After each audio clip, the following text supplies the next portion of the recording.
Afternoon and good morning to those of you on the West Coast and in other regions. My name is Leda Pereira, and for the last 2 years, I've had the pleasure of working for the Sentencing Project on their Second Look Network team. If this is your first time joining us, the Sentencing Project is a research, advocacy, and communications organization based in Washington, D.C. that advocates for effective and humane responses to crime, that minimize imprisonment and criminalization of youth and adults by promoting racial, ethnic, economic, and gender justice. Last month, the Sentencing Project released a report titled The Eugenics Origin of Three Strikes Laws: How Habitual Offenders and Sentencing Laws Were Used as a Means of Sterilization. The report revealed how American eugenicists promoted habitual offender laws in the early 1900s because they falsely believed that certain people who committed crimes were genetically predestined to commit those crimes and could spread their criminality to their children. And although the country shifted away from eugenics after World War II, some state statutes have remained on the books with few amendments since the early 1900s, while others have been amended to increase or decrease sentences in relatively small ways. Today, despite being a legacy of the eugenics movement, habitual offender laws are in force in 49 states. And I did want to pause and say that when I say the term habitual offenders, I would love for you all to see the air quotes that come when I'm saying this term, because it is not a term that we like to use, and it is not how we like to identify people. And so with us today, I have the pleasure of presenting Daniel Lohr, who is the author of the Eugenics Report and Associate Professor of Law at City University of New York School of Law; Susan Champion, Attorney and Deputy Director at the Three Strikes Project and Stanford Law School; David Singleton, Attorney and Professor of Law at UDC David A. Clark School of Law; and Robert Lilly, Criminal Justice Impacted Organizer, Mental Health Peer Support Specialist. And so in that order, if you all can unmute yourselves and introduce yourselves and tell us a little bit about yourself before we get started. Great. Thank you, everyone. I'm Daniel. As Leda said, I'm a professor at CUNY Law School. And this research project started about a year or two ago when I started looking at old statutes and tracing back the history of three strikes laws. And I'm really grateful that the Sentencing Project collaborated with me to bring this research to the public. I'm Susan Champion, Deputy Director of the Three Strikes Project at Stanford Law School. The project is focused on, as its name might imply, individuals who are serving life sentences in California for non-violent crimes under the Three Strikes Law. We've been doing this work for almost 20 years now.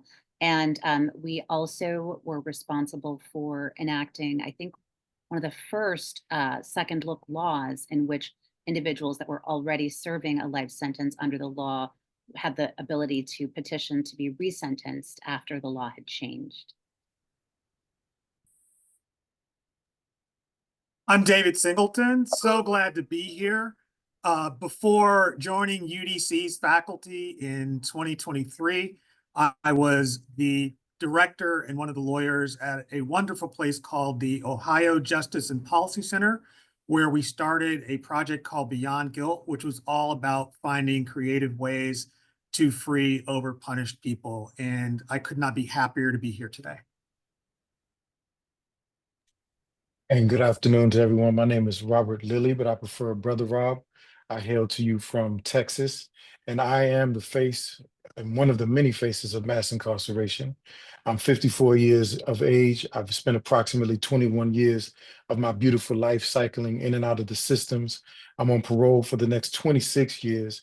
And for that reason, I have an affinity for this subject because I realize that despite the fact that I was not labeled with a life sentence or sentenced with a life sentence, the de facto I was given a life sentence because my entire life I've been circumscribed by the criminal legal system.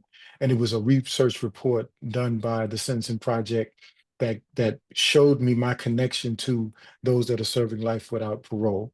And so I continue to organize around issues related to excessive sentencing, as well as other ways in which we can humanize the stories of people that have been stigmatized by this system. So thank you for allowing me to be a part of this discussion. Thank you all. It is a pleasure and an honor to share space with you all every time I get the opportunity to. And so, Daniel, if you could please tell us about eugenics, what it is, why this information and why this report is so important to everyone, but especially to the justice community. Yeah. So eugenics is the idea that we should control who gets to reproduce to shape the human race. And so this idea came about from the cousin of Darwin in the late 1800s. And the idea was basically we should get good people to reproduce more and prevent bad people from reproducing so that we can control the human race and make it better in some sense. This idea became really popular in the early 1900s and was powerful in the judiciary, in the medical community, in universities.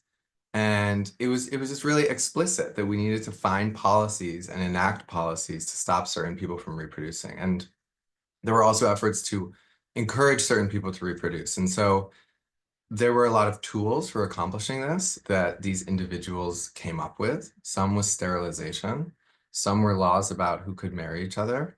And then one really powerful tool was prison. The idea that if we put people in prison, we can stop them from reproducing. And so there were institutions where people were put due to mental illnesses and efforts to prevent them from reproducing. But the subject of the report in particular is there was a belief that people who committed crimes multiple times must have criminality in their genes. It's something genetic. They got it from their parents, they will pass it to their children. And therefore, even if the crime was very small or not that serious, it was believed that it was still necessary to put these individuals in prison for life to prevent them from reproducing. Reproduction and the prevention of reproduction was the goal of the long prison sentences. And sterilization was also widely considered for this population, and a lot of states would pass sterilization laws and these long-term prison sentences at the same time. But there were a lot of objections to sterilization that didn't apply to long-term prison sentences. So it was widely viewed that like the penal code was an instrument of eugenics. And so in the early 1900s, 42 states passed versions of three strikes laws that put people in prison for life or close to life upon the completion of 3 or 4 crimes. And so that's why this history of eugenics is linked to the 3 strikes laws that we have today. There are 49 of them. And a lot of these laws haven't changed. Some of them have. Every state is different, but some states have barely changed the laws from the early 1900s. And so that is the relationship between eugenics and the particular 3 strikes laws that we have today. Thank you. So, Brother Robert, can you tell us a little bit about your own personal experience being treated like a habitual offender in the state of Texas and how that's impacted your quality of life? All right, thank you very much for the question. So I was actually sentenced as a habitual offender in Texas in 2019. I was faced, so upon my 3rd felony, I was enhanced 2 paragraphs. So the charging indictment is what justifies the legal implication of enhanced sentencing. So with a 2-paragraph enhancement, a 3rd-degree felony, which is what I was before the court for, which was punishable by up to 10 years, now put me at a range of 25 years to life. And so essentially my freedom and my future hung in the balance before a judge in a courtroom that I felt was there had no mercy in it. And it would now determine whether or not I would have more life or I would be remanded to prison for the remainder of my life. So instead of the 25 years, I was sentenced to 30 years based on an open plea. And that meant I accepted guilt for my offense, of which I never denied. And that was the tricky part because I was at a point in my life where I had contrition based on some of the realities of my choices, and I wanted to address them, but our system is contentious. It's It thrives on contest. So the district attorney and with myself, we were in a contest, and there was no room for, even though we attempted to mitigate and try to, give some context for my choices that led to that moment. Without resources and without proper defense attorney, we weren't able to successfully convey that message in the court space. And so I was given a 30-year sentence. And the challenging thing about this sentencing I was given, I remember vividly thinking, did I win or did I lose? Because I thought, well, they offered me 30 years and they never budged on that 30-year sentence. Excuse me, 25 years, and they never budged on that 30-year sentence, 25 years, excuse me. And so it was 5 years more than the minimum, and it was significantly less than life. So I was forced to ask myself, what was happening here? Was this a win or was this a loss? I felt like a loser.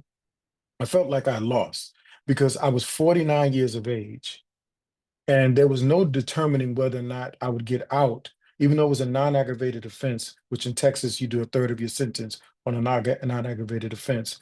And so technically I could come up for parole within 3 years. However, there was no guarantee that that would happen.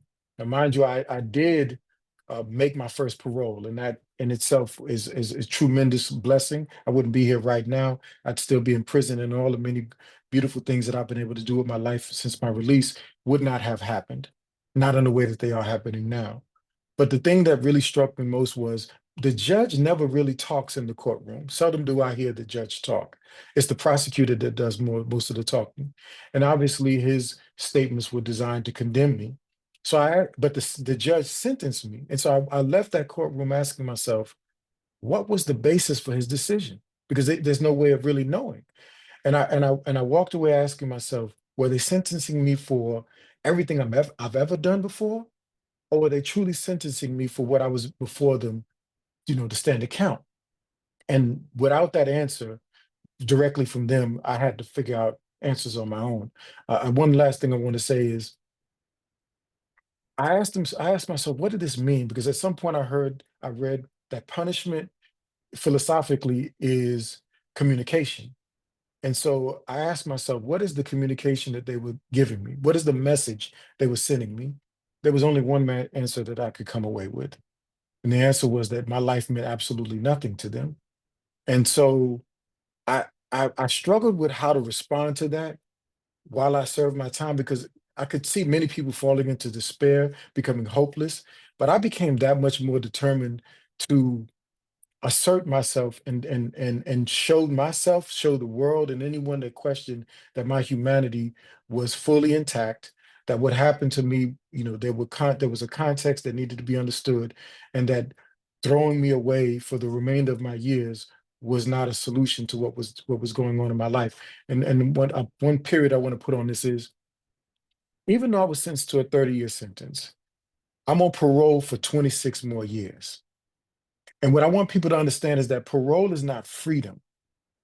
What people are born with in this country, I'll never have again, because when you've been criminalized, parole is not a right, it's a privilege. And there's great merit and value in that term, that distinction of words. I'm at liberty from the institution, but my body is still owned by the state of Texas. And in this country, people on parole, and there are hundreds of thousands of us all across the country, even though we're released from the cage, we're fundamentally not a part of this society. Our very existence is tenuous, as we're seeing in all of the rhetoric and practices that are now happening around immigration and deportation. It could only be a moment before some of these realities visit us very squarely. I'll pause there. Thank you so much for that, Brother Robert. And I've said it before and I'll say it again. We're happy you're home and we're happy to have you with us in space. And so, Susan, my question for you is based on the reality that you and your colleagues in California have been doing this work for quite some time now.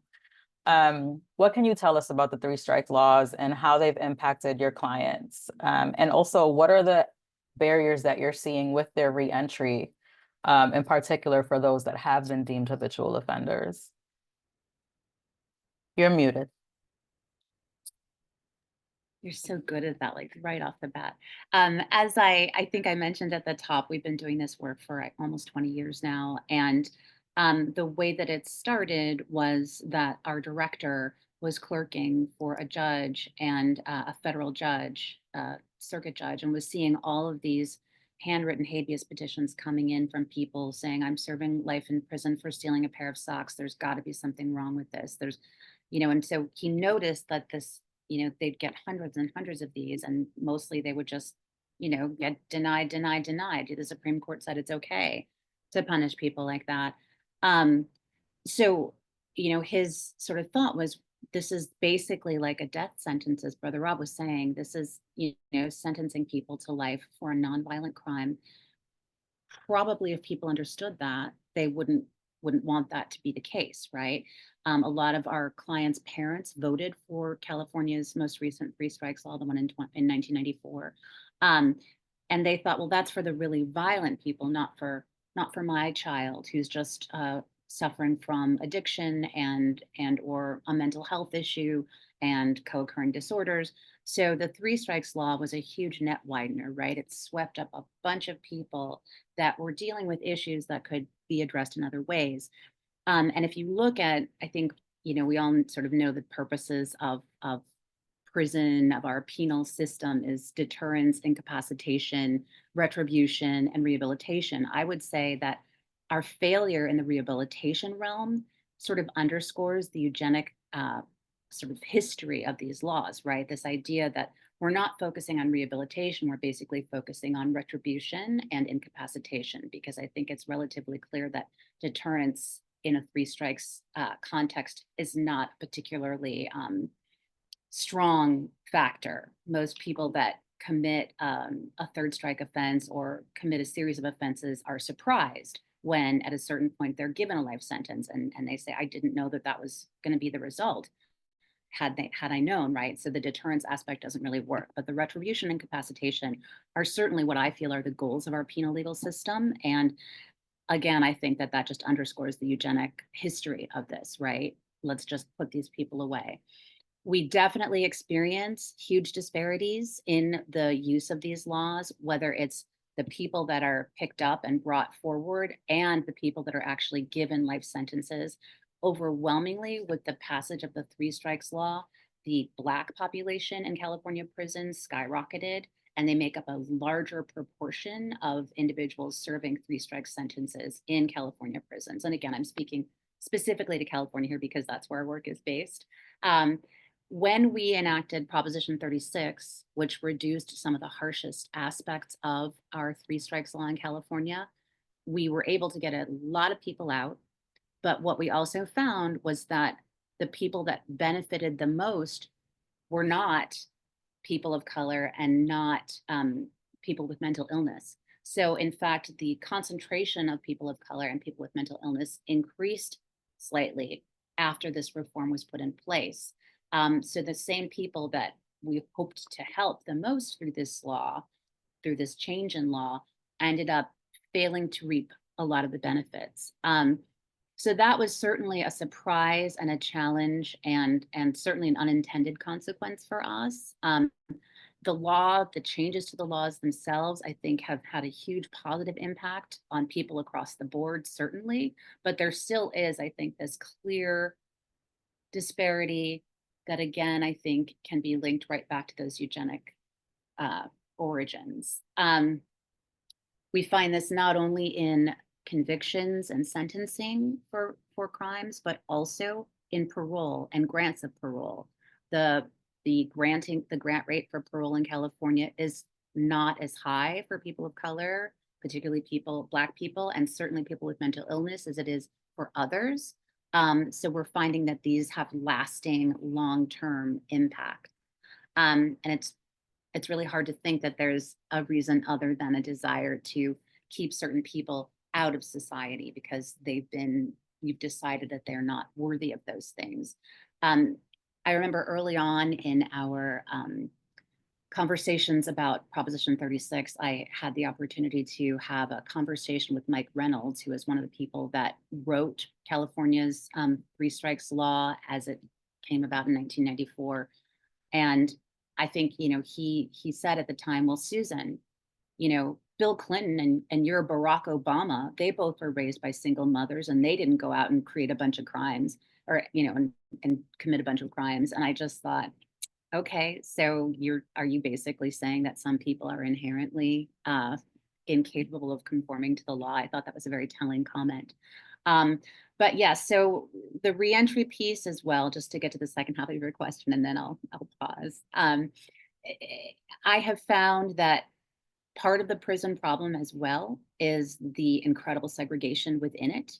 And I think, again, that's another focus or another telltale sign of a lack of focus on rehabilitation, right? Rather than using prison as an opportunity for growth and for reconciliation, it becomes more amplified versions of the structures within our society that create these disparities.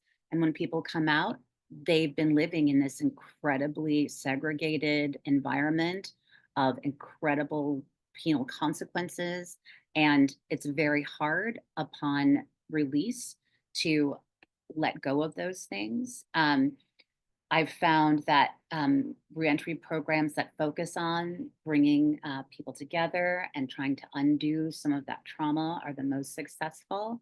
But certainly there continue to be disparities in opportunity throughout California. If you're released to a particular county and you don't fit the demographics of that county, your opportunities are far more limited. So I'll pause there and continue. Thank you, Susan. And while your commentary and your expertise is California-based, the reality that I'm sure the rest of this panel can also attest to is that those truths are perpetuated throughout the nation. And so while your clients are in California, and David can also speak to this, that the lack of opportunity and the trauma and the lack of rehabilitation and how it's targeted towards certain indigent communities is something that is nationwide. And so David, my next question is for you. And I know that you're a barred attorney in several states and you have helped many people come home. And so in your experience, why do you think that the way people are targeted by the justice system based on heretics is still a present problem? First of all, let me say this.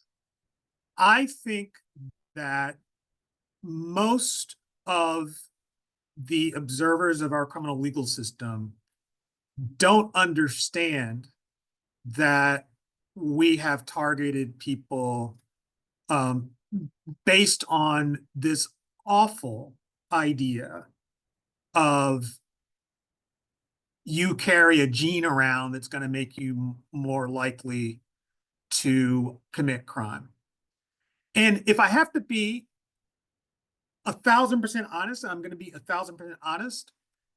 That was not a connection that I drew as a young lawyer, as a more mature lawyer, as a law professor, because this is not a connection that we are proud of. Who also was in favor of eugenics? A man called Adolf Hitler in a system of Nazi oppression, right? And so while these laws of habitual offender laws have its origins in eugenics, I think we've moved away from talking about it in those terms. And the way that we talk about it now is, well, we just have to keep the community safe. And if you are committing more crimes, you are a danger, and we just got to lock you up. And the thing that I think the rocket fuel of all of this is not seeing the humanity in human beings. That is well, that's one set of or one piece of the rocket fuel. The other piece is we don't want to spend money on the things that we need to do to truly address crime in our community at the front end. And that is not something that is politically palatable. And so we take the shortcuts of just saying, well, we've got to keep the community safe, and the way we're going to do it is just lock people up. And and when I was in Ohio, there were, I mean, there are issues with not having enough resources devoted to rehabilitating people. That is certainly true in Ohio. It's true across the country. That said, there are people who rehabilitate themselves while they're incarcerated, and yet still we want to keep them locked up, even though, as Susan pointed out, the four purposes of punishment at a certain point doesn't solve deterrence anymore when you've been in for decades. Society's got its pound of flesh out of you if you're in for a decade, so retribution, that should be satisfied. You don't need to incapacitate people who are no longer dangerous. And in many instances, folks do find a way to get rehabilitated. Sometimes it's with the help of correctional officials. Sometimes they do it on their own through ordering programs, taking everything the prison has to offer and the like. And yet we still keep people locked up. So I think the thing that excited me about reading this report is I think it is a helpful way to reframe the conversation and to really get people to see that, we are perpetuating an awful legacy from our past, but also from Nazi Germany's past. And I'll pause there. Thank you. Robert, Brother Robert, as someone who works closely with returning citizens, as someone who has lived these truths, and as someone who's constantly on the front lines advocating for people's humanity, what can you tell us about what you're seeing in these communities as they come home? What is it? How has it been for them to be treated as a problem, to be viewed as a problem just for the skin that they live in? So thank you for the question, and all the comments that I've heard so far just encourage me that there's hope, because we're having this conversation. I think that's the start of change, to acknowledge that there's a problem. So one of the things that I learned some years ago, like my friend Mr. Singleton was just describing, many of us in prison, we looked for answers. And so for me, my answers were to search out the knowledge that I needed to learn to regain agency over my life while I was incarcerated. I learned about an idea called learned helplessness. And, when you've been brutalized, when you've been dehumanized for so long, you internalize your oppression. And so many of my peers, a lot of the work I do is about just encouraging them to believe that there is a place for them in this world. Thankfully, I've been able to build bridges into communities where I've seen possibilities for our lives after incarceration. So I returned back to the prison to tell them there are people out here that genuinely care. They need to hear about Mr. Singleton, Miss Champion, Mr. Laura, right? Without that bridge, that catalyst that I represent for them, they're left to believe that there's no hope for them in the future. And so that's one of the first things I would address. And I think that's important to highlight, that many of us, we don't see ourselves in this society. I learned another term when I was incarcerated. It's a Latin term, civilitur mortuus, civil death. We fail to believe that we can change anything because we've been blocked out of civic participation through voter restrictions in many states. In Texas, we're no longer allowed to participate in the voting process until we complete our parole. And so for me, that'll be 2+ decades from now. And if I live that long as an African American, I'll be 81 years of age. So telling folk, helping them to believe that despite these bars, we can still make impact by telling our stories and using our voices. That is another challenge that I take on, because I've seen the power of telling my story. I've seen the power of changing minds by putting a face to the statistics, putting a face to the anonymous names that are oftentimes cited in public, right? When I show up in the room and when I bring others with me to show up in the room and tell our stories, you can't ignore what you're seeing in front of you. You may wrestle with it, you may have to, but at least you're going to wrestle with a face and the idea. And another challenge that many of us face when we come home, when you lock someone up for decades. Um, when I first came home years ago after spending 10 years in federal prison, I had no knowledge of technology. So, and everything is now on computers. The phone is a computer. And so here it is, I'm trying to navigate the world. And this is the tricky part. Many of the prisons that they're putting tablets into the prison. So you're getting some access to technology, right?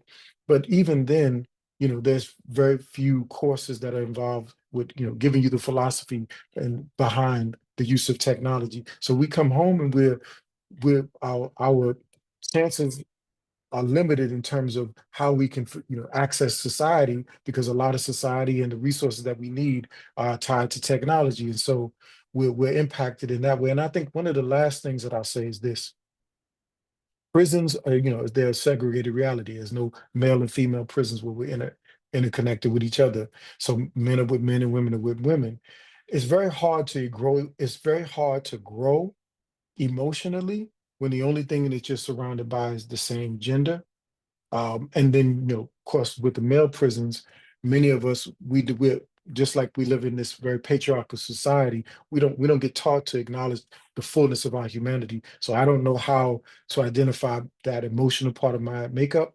And so I come home and now I have to deal with the full spectrum of humanity, which means male-female interaction. I'm incapable of that because my dealings with the world have been very limited. And many people are afraid to go into prisons because they think the worst people exist in the prisons. But the reality is we are people like any other human life that exists outside of the prison. And we have to be continually stimulated and engaged by our public. So I encourage those that are watching this program today to not minimize the impact that you can have with a letter, with a phone call, with a visit, with a program. You can alter the perspective of someone's vision of their future by interacting with them. My first vision into my future were through volunteers that came in through the uh, the uh, the speaking program. I'm almost losing the name of it, but there's a the Toastmasters program that I was able to be a part of for 2 cycles and actually become a president for. I learned how to see myself as a successful version of myself through the men that I encountered that came in through that program. Men that were different from me, but they challenged me to see myself in ways that I couldn't see myself just by looking at those around me. I'll pause there. Thank you for that, Robert. And shout out to Toastmasters. So Daniel, one of the things that David said is that most people, even doing this work and that have been doing it, whether they're first starting out or have done it for a long time, that they don't readily understand or realize that the reality of a lot of these laws and a lot of these barriers that their clients face are rooted in eugenics. And so you who have been doing this research for such a long time and have even helped with some legal arguments, what do you think have been the most effective ways of introducing eugenics, and where do you think that we keep missing the mark? Yeah. Well, I think what has felt hopeful is that a lot of advocates have taken this and started to use it and felt like they could use it powerfully in legislative advocacy and also in the courtroom. And that it has appeared to them as a strong tool to reshape the narrative around these 3 strikes laws, and give a deeper sense of what they were trying to accomplish and why they still exist. But and even courts have seemed interested in this. So like in the Colorado Supreme Court, there was a hearing related to a habitual offender statute there. And the court asked for additional briefing on this issue and asked questions at oral argument about it. Like, what are we to make about the fact that Colorado's 3 strikes law started from eugenics in the 1920s?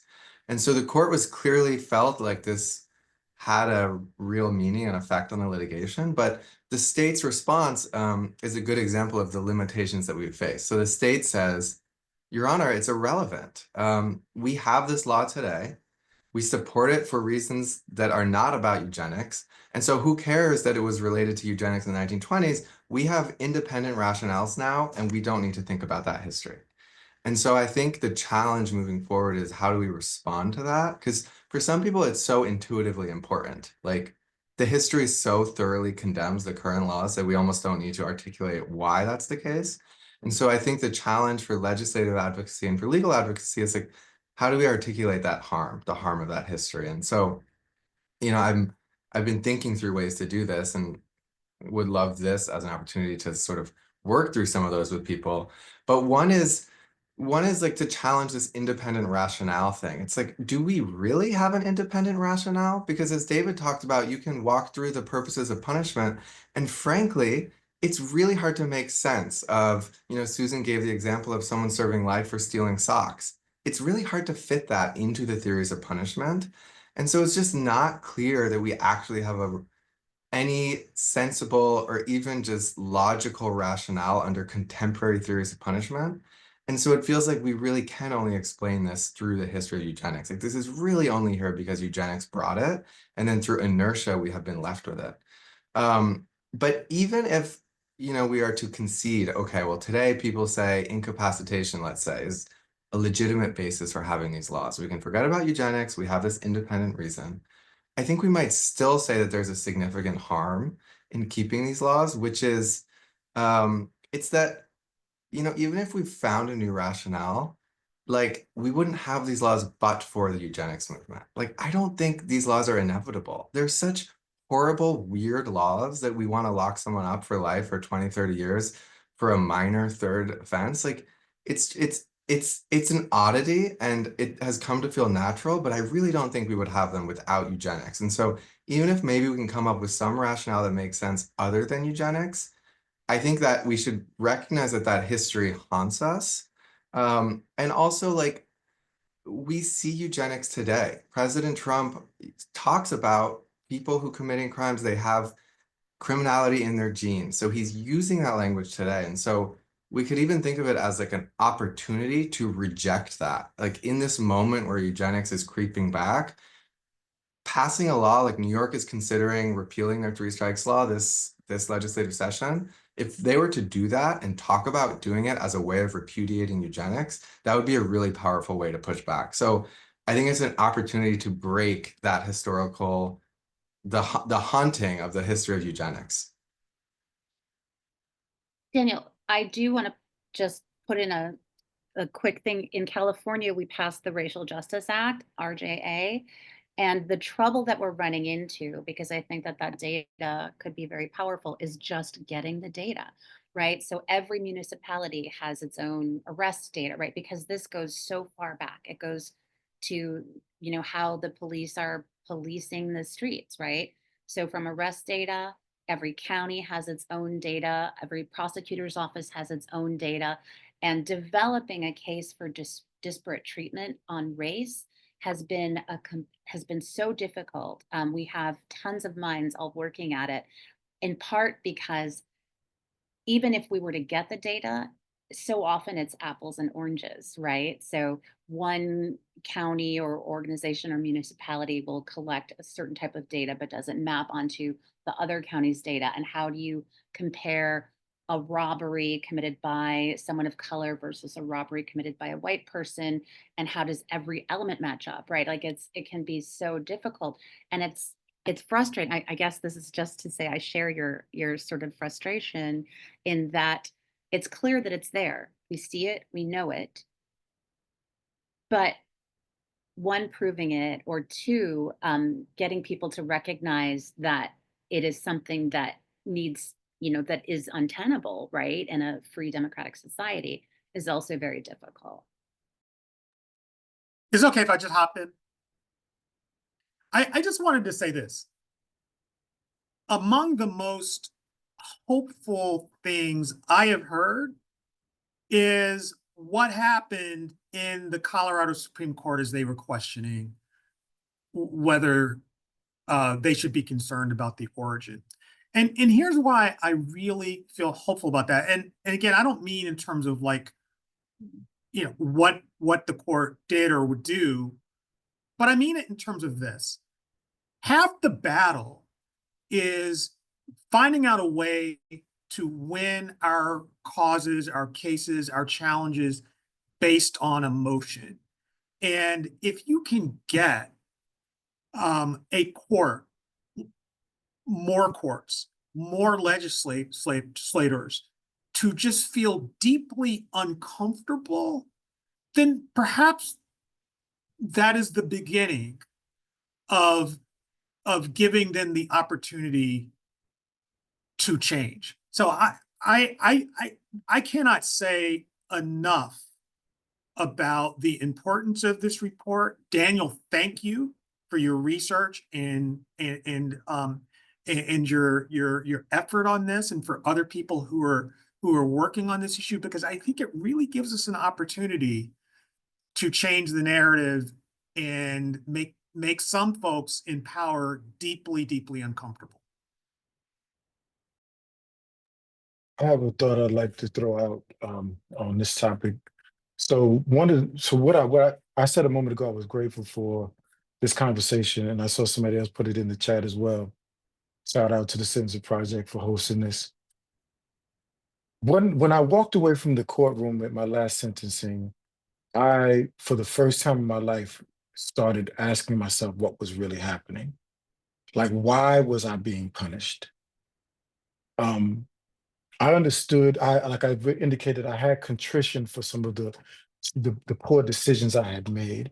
And I also understood that some of what was going on with me was driven by underlying untreated mental health issues and substance use. And in spite of that, I still felt a sense of responsibility to address those things, right? But there was very little space in my community for me to have an intelligent and meaningful conversation around the harm we had caused and the proper responses, or more healthy responses, that we could render in those moments. And so I remember walking away, and as I've already indicated, I asked myself, what is this conversation? What is this punishment? What is it? And I went and I looked up all of those purposes, and I started kind of following the breadcrumbs of those down the road of those philosophies. And what I learned was that we live in this system and the society we live in, there's a clashing of all of these philosophies, even in the same institutions that are designed, quote unquote, designed to address this problem called public safety. There's no consistency in our ideas. Well, let me rephrase that, because I do believe that there's this ominous and very hidden, and that's why I'm in this conversation right now with eugenics, because truly there is an unstated clear objective here. There was the report talks about people who were not allowed to procreate as a result of their incarceration. With my being incarcerated over the course of 21 years, I'm one of those individuals that was never able to produce my own biological child. So you ask for what the outcomes of these decisions are in our lives. Today, I don't have any biological child of my own. The way I've chosen to internalize that is, I have to now see other children as my children, because the reality is, I'm an extension of the human family, and that's been my saving grace. Being able to look at despite the world throwing me away and saying that I was less than human, I had to ask myself, am I going to live up to that projection, or am I going to find a way to counter it?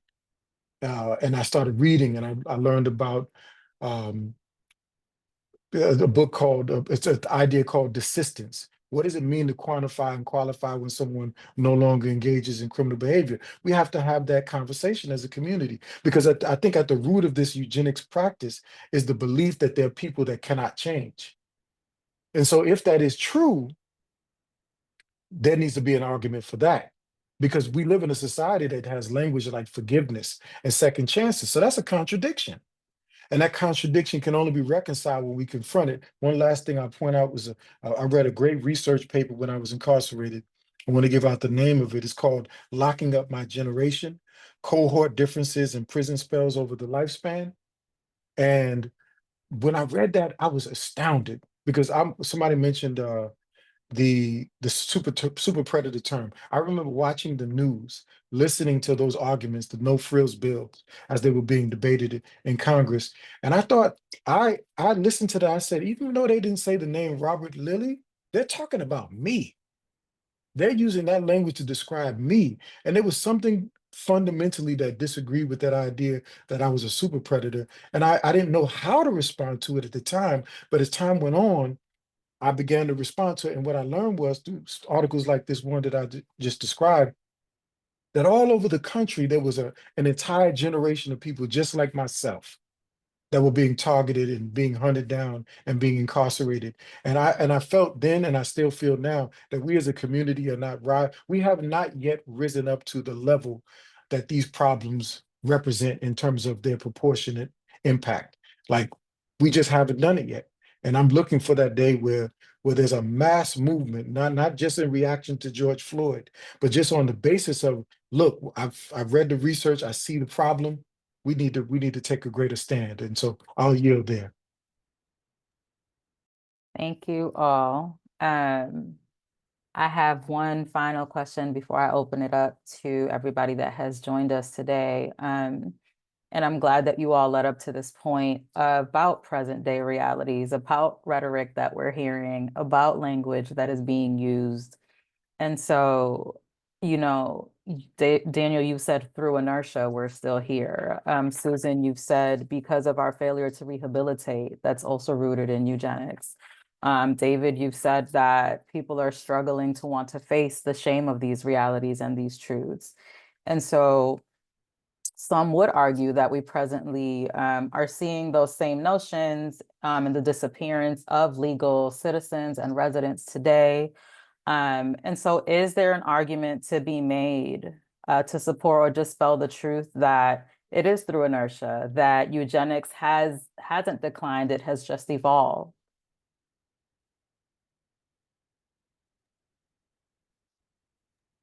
What, just briefly, Oh. one thing that has changed to some extent is that, you know, in the early 1900s, people explicitly were saying this person is genetically criminal and can never be cured. And now some people still are saying that, but it's less popularly accepted. But what your question makes me think about is, well, what's the difference between saying that this person has genetic criminality and can't be cured, and communicating what Brother Rob said, which was that the sentence that he got, the expressive value of that to him was that his life was worthless. And when you get a life sentence, the communication is your life is worthless. You can't be cured. You're irredeemable. And so it's a less explicitly eugenicist framing, but three strikes laws are still communicating the message that we believe that certain people are irredeemable. And as David said, that's a horrific, awful idea. And you know, it's a cycle, because that idea is upholding three strikes laws, but three strikes laws are also communicating that so powerfully in 49 states. And if we don't believe that, then we need to get rid of the laws, which are just an endorsement of that principle.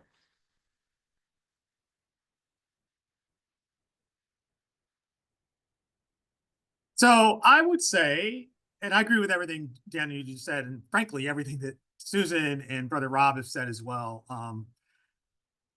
I would say that eugenics is very much alive and well, and it hasn't gone anywhere, but President Trump has breathed new life into the whole idea.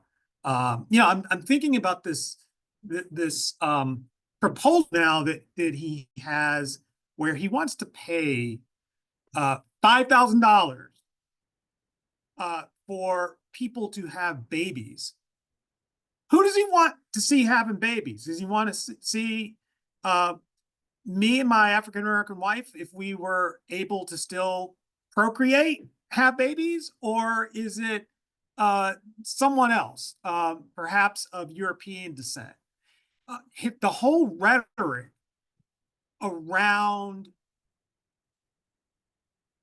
people who come here who are not white and is just horrible. I don't see how well, I shouldn't say I can't see how people buy into it, because people buy into it. People buy into it because we are fundamentally, and I'm not saying anything that folks don't know on this call, we're fundamentally a racist, white supremacist country. And so I think now we are at a point where President Trump is just exploiting that for his political gain. But I still see in all of what is happening now an opportunity. And because there are a lot of good people on different sides of the political aisle and in between who don't like the idea of saying that other people are inherently unworthy. There's a lot of people who buy into that. Don't get me wrong. There are a lot of Democrats who buy into that, as well as Republicans and independents. But I think the way that Trump is operating in this regard may help people see that we really are talking about eugenics, and that's just not what we should be. And so I'm going to be hopeful, because if I'm not hopeful, then what the hell is the point of doing the work that we do? We got to stay hopeful in some ways. So this present administration actually perhaps can at the end of the day undo a lot of the damage that has been done, and hopefully undo this whole eugenics movement in this country. I just want to add, Brian Stevenson's famous quote, if, Germany had as many Jewish people in prison today as America does, people of color, Black people, there'd be an international uprising, right? I think, David, we are inherently a racist country, and we have this long and shameful history. I think that we've had a number of flare-ups, certainly during my lifetime, with Rodney King, with George Floyd, right? We have these moments of clarity, and then we're pushed back again. I think I do remain hopeful that we're developing more and more people. I think developing awareness is sort of the number one thing, right? So developing and continuing to reinforce awareness of these issues will bring more and more people into the fold of change.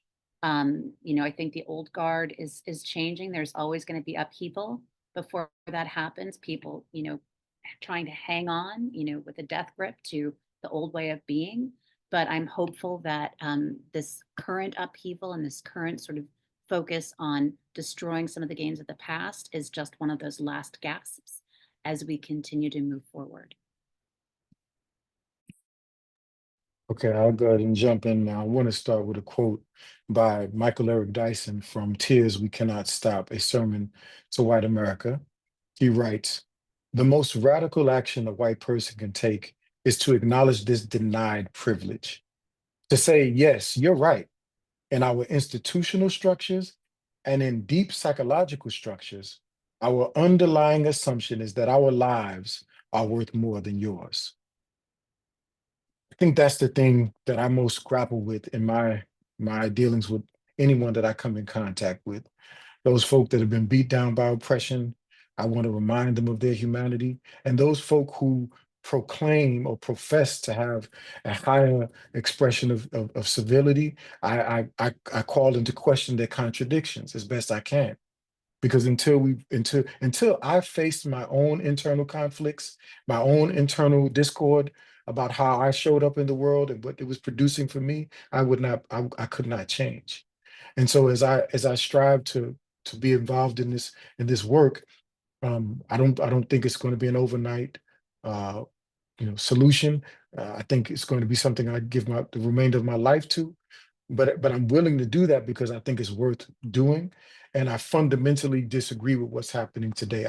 There's on no terms can on no level or terms can I accept that what's happening is about safety or justice. Everything I've ever read that was meaningful, the condemnation of blackness by Mr. Muhammad, Nell Painter's book, The History of White People, all of this literature that exists out there that's so available to us.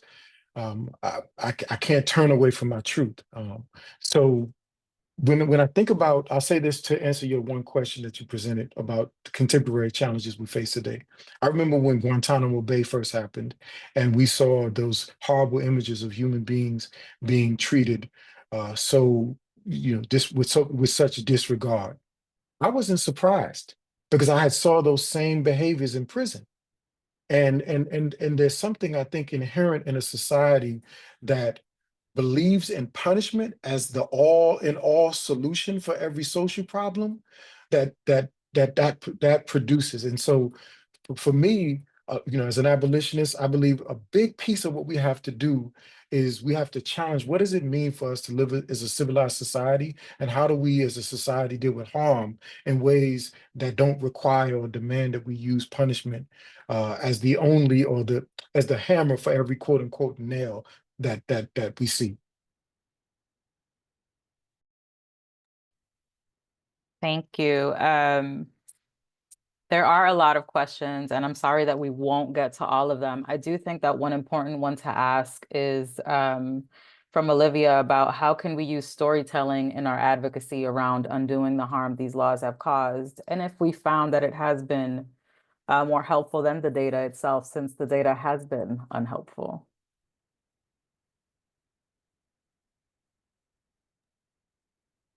I'll be brief on this one.